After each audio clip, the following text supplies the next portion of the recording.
গ্যাসের ব্যথা এবং হার্টের ব্যথা উভয়ই বুকে অনুভূত হতে পারে বলে অনেক সময় এদের মধ্যে পার্থক্য করা কঠিন হয়ে পড়ে। তবে কিছু গুরুত্বপূর্ণ লক্ষণ দেখে এই দুটির মধ্যে তফাৎ করা সম্ভব। সঠিক পার্থক্য বুঝতে পারলে সময় মতো সঠিক চিকিৎসা নেওয়া সহজ হয়। গ্যাসের ব্যথা। গ্যাসের ব্যথা সাধারণত পাকস্থলীতে অতিরিক্ত গ্যাস জমা হওয়া বা অ্যাসিড রিফ্লাক্সের বুক জ্বালাপোড়া কারণে হয়ে থাকে। এর কিছু সাধারণ বৈশিষ্ট্য হলো: অবস্থান: বুকের মাঝখানে বা ওপরের পেটে জ্বালা বা ব্যথা অনুভূত হয়, অনেক সময় পিঠের দিকেও ছড়াতে পারে। ব্যথার ধরন: এটি সাধারণত ধারালো, ছুরিকাঘাতের মতো ব্যথা বা চিনচিন করা কিংবা জ্বালা রূপে প্রকাশ পায়।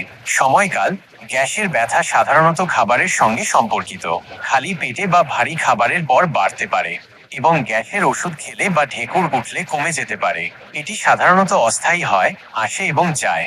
অন্যান্য উপসর্গ: ঢেকুর ওঠা, পেট ফাঁপা, গ্যাস বের হওয়া, বদহজম, বমি বমি ভাব ইত্যাদি থাকতে পারে। হার্টের ব্যথা। হার্টের ব্যথা বা এনজাইনা, বুকে চাপ ধরা ব্যথা সাধারণত হৃৎপিণ্ডে রক্ত সরবরাহ কমে যাওয়ার কারণে হয়। হার্ট অ্যাটাকের ক্ষেত্রে এই ব্যথা আরও তীব্র ও বিপজ্জনক হতে পারে। এর কিছু সাধারণ বৈশিষ্ট্য হলো: অবস্থান: বুকের একেবারে মাঝখানে চাপ ধরা ব্যথা বা বুকের মধ্যে কিছু চেপে আছে এমন অনুভূতি হয়। এই ব্যথা বাম হাত, কাঁধ, পিঠ, গলা বা চোয়ালে ছড়িয়ে পড়তে পারে। ব্যথার ধরন: এটি সাধারণত ভারী চাপ, চেপে ধরা বা বুকের মধ্যে টান টান অনুভূতি হিসেবে বর্ণনা করা হয়।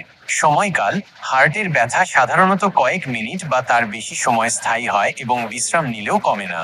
হাঁটাচলা বা পরিশ্রম করলে ব্যথা বেড়ে যেতে পারে। অন্যান্য উপসর্গ: শ্বাসকষ্ট, ঠান্ডা ঘাম, মাথা ঘোরা, বমি বমি ভাব, প্রচণ্ড ক্লান্তি, দুর্বলতা, হৃদস্পন্দন বেড়ে যাওয়া ইত্যাদি উপসর্গ দেখা যেতে পারে। এমনকি রাতে হঠাৎ ঘুম ভেঙেও ব্যথা হতে পারে। কখন দ্রুত চিকিৎসকের পরামর্শ নেবেন? যদি বুকের ব্যথা নিয়ে আপনার কোনো সন্দেহ থাকে, তবে দেরি না করে তাৎক্ষণিক চিকিৎসকের পরামর্শ নেওয়া উচিত।